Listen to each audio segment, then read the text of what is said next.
What is up, YouTube? It's your boy Jerry, and today's video is going to be on the Memphis Grizzlies, and we're going to be talking about how this is one of the more dangerous teams in the NBA that nobody is talking about, and we're going to jump right into the video. Now, looking at the Memphis Grizzlies, they're 24-14 on the season, and they're currently 4th in the Western Conference, and I think that's really impressive given how young this team is. I think they're the second youngest team in the NBA, if I'm not mistaken, but you know, if you look at the Western Conference, they have a better record than teams like the Los Angeles Lakers, the Denver Nuggets, the Portland Trail Blazers, and all those teams have some really keen superstars, you know, on their roster. And you know, the Grizzlies, they just been playing some really great basketball, and they're not too far behind the Utah Jazz in the third place. So we're gonna have to keep our eyes on that race. But you know, looking at the Memphis Grizzlies, some of the things that they've been excelling on this season is, you know, they've been really doing a great job at hitting the glass as their second in total rebounds, and then they first in offensive rebounds. So, you know, Taylor Jenkins have done a great job of getting this team to, you know, because rebounding is a team effort. So, you know, he's getting the whole team to buy in and, you know, crash the boards. And also they have Steven Adams, you know, down there. We all know the kind of anchor he is on the defensive and the offensive end when it comes to setting screens and grabbing rebounds. You know, he's one of the best, you know, he's been one of the best in the league at doing that for about, you know, 5-7 years. So, you know, that really helps. But we all know how important it is to get those, you know, those second, third possessions, especially when it come down to, you know, playoff basketball. You need all the possessions you can get. So that's a really, you know, that's a really great thing that they've been doing. Also, they ranked first in the league in steals, so they're really been a nuisance on the defensive side of the ball. And also, you know, they're getting those extra possessions. So like I said, man, anytime you can get extra possessions, that's 10 extra possessions right there. I believe they're getting 10 steals a game. So, you know, that really makes a huge difference. So, you know, the Memphis Grizzlies have been playing some great basketball. And we're gonna be talking about, you know, what makes them so dangerous. And I think the most impressive thing they've done this season was, you know, what they did when Ja Morant went down with his right knee sprain. And not to say that, you know, the Memphis Grizzlies are a team with no talent, but when you have a guy like Ja Morant and the way that they utilize him and all the things he do for the Grizzlies, you would think they would struggle, you know, when he went down. But the complete opposite happened. You know, guys started to turn up and, you know, feel Ja Morant's.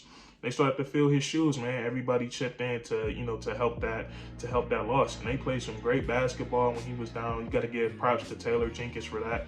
And so I feel like when you show the ability to be able to adapt, I feel like that's the first thing, you know, that's the first step to winning the playoff series. You got to be able to, you know, win in any situation. And I think the Grizzlies showed that, you know, at the beginning of this season with Ja Morant going down. So, you know, that's one thing right there that makes them so dangerous.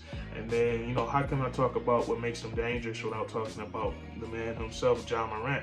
And I think Ja Morant is one of the most, I think he's budging at, you know, top 10 player, top 12 player in the league. I think he's about to enter that conversation, and he just get better and better, you know, every game. We're seeing him become really a great closer. And I've never, you know, I haven't seen nothing like this in a minute, man. Like whenever Ja Morant gets inside that painted area, it's you know, that's easy, man. Like his floater, his left hand, right hand, like we seen him get that the tough layup last night for game against the Cavaliers, who's also another, you know, young surging team. I feel like that win was I feel like that was a statement win by them last night too, especially with all the players they were missing in the COVID protocol. So that was impressive. But, you know, Ja Morant, I think he's going to be an all-star this year. Probably not a starter because he's in the same, you know, conference as Stephen Curry, but, you know, I feel like he's definitely going to be the first, you know, reserve pick, you know, for the point guard position off the bench. So, you know, they got Ja Morant, and then they also got him a solid backcourt partner in Dillon Brooks. Dillon Brooks is, you know, he's a hell of a player. I think, you know, coming into the NBA, you know, he was a ball dominant scorer, but, you know, since he's come in the league, he's learned how to move without the ball, you know, pick his spots and get some shots up. And, you know, he's been really good for the Grizzlies this season. He's averaging around 19 points. He's not doing it that efficiently, but, you know, he's still a young player, and I expect as he get further and further in his career for him to be more efficient. So they got Dillon Brooks. And then, man, Desmond Bane has become, you know, one of my favorite favorite players and you know, in the NBA, and I feel like he fits that. He fits the Memphis Grizzlies culture, because he was a player, you know, in his career that was counted out multiple times, and it was mostly due to, you know, him having short arms. You know, people didn't think he was gonna be able to live up to the physical side of the NBA, but what did he do, man? He kept grinding until he got his, you know, his ultimate goal, and and I feel like that Memphis Grizzlies culture started, you know, with Zach Randolph and Mike Conley and Tony Allen. You know, that culture started with them until, you know, they grinded, you know, during the games. They keep grinding, you know, no matter how ugly, no matter how hard it is, you know, they keep grinding it out until they get that, you know, their ultimate goal. And in their case, it's a win. So, you know, Desmond Bane, I feel like he fits right into that culture, and he's a hell of a basketball player. He's a great shooter, and he's on the borderline of averaging, of having a 50-40-90 season, you know, 50% from the field, 40% from three, and 90% from the free throw line. He got 2 out of 3. The only thing he needs to do is, you know, bring his field goal percentage up to, it's at 46 right now, bring it up to 50. And this is honestly a breakout season for him. This is only his 2nd year in the NBA, and he's playing some lights out basketball. So, you know, props to him. And then also Jaren Jackson Jr., another guy that has stepped it up, especially when Ja Morant went down. He's starting to live up to, you know, to his contract, and, you know, he started to show that he can be that building block that they wanted him to be, because before it was Ja Morant, you know, it was Jaren Jackson Jr., and he showed that he had some talent, and he could possibly be an all-star in this league one day. So, you know, he's back to playing some good basketball after coming back for his injury, and I just like what I like what I'm seeing from them. And then, you know, the Grizzlies, their second unit is pretty. They got some decent players coming off their bench. Tyrus Jones, you know, he can play some really good basketball. Kyle Anderson, aka Slow Mo, he's a veteran in this league, and all he know how to do, you know, is get buckets. You know, he can get you 8-9 points a game. Got guys like Brandon Clark off the bench, and it's just a really solid unit. And the Memphis Grizzlies, man, they shocked me this season. They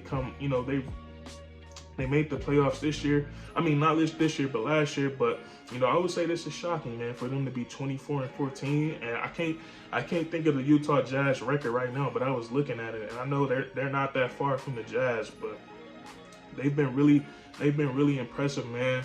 And, you know, I can't end this video without giving props to Taylor Jenkins for, you know, for having such a young group of guys, and to be able to, like I said, they have the 2nd youngest team in the league, and I feel like he's done a great job at developing these guys, making them better, and putting them in a position to win basketball games. So, you know, props to him for that. And yeah, man, this Memphis Grizzlies team, they're dangerous. I feel like they found their identity, and I think, you know, Ja Morant, him going down, I feel like that was a blessing and a curse at the same time. It's a curse because, you know, we don't want nobody to get injured, especially a great player like that. But the blessing side of it, like, you know, they figured out that, man, we got a bunch of great hoopers on our team. So, you know, they're on fire right now.